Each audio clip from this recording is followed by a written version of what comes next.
Romania चाहिँ supply मार्फत आउँदाखेरि जम्मा 70,000 कमाइ हुने अनि त्यसपछि डाइरेक्ट कम्पनीमा पर्दाखेरि चाहिँ 1 लाखभन्दा बेसीसम्म कमाइ हुन्छ भनेर चाहिँ हाम्रो नेपाली दाजुभाइहरू धेरैजनाले भ्रम फैलाइराख्नु भएको छ। यो चाहिँ सरासरी गलत हो है। रोमानियाको बेसिक स्यालेरी भनेको चाहिँ जम्मा 2575 छ, त्यो चाहिँ नेट हो।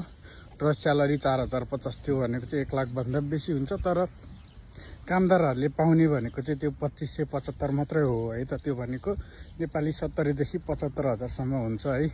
तपाईहरु सप्लाई मार्फत नै आउनुस् या चाहे डाइरेक्ट कम्पनीमा नै आउनुस्, तपाईहरुको स्यालेरी चाहिँ 1 लाख भन्दा बेसी चाहिँ हुँदैन है त सुरुमा। किनभने हजुरहरु काम जानेको हुनुहुन्न, के जानेको हुँदैन। आउने बित्तिकै नन स्किल वर्करलाई कसैले पनि धेरै तलब दिँदैन। यदि हजुरहरुको कम्पनी राम्रो छ, ओटीहरु चल्छ भने चाहिँ 1 लाखसम्म चाहिँ कमाइ हुन सक्छ है। त्यही इनकेस ओटी चलेको केसमा, नत्र भने चाहिँ आउने बित्तिकै हजुरहरुलाई कसैले पनि 1 लाख दिँदैन है त। 1 लाख भन्दा बेसी कसैले पनि दिँदैन। त्यही भएर हजुरहरु रोमानिया आउँदाखेरि 1 लाख भन्दा बेसी कमाउने हिसाबले भन्दा पनि यहाँ आएर केही टाइम राम्रोसँग दुःख गरेर मेहनत गरेर आफ्नो सिप सिकेर राम्रो गर्छु भनेर सोच्नुहुन्छ भने मात्र आउनु होला है त।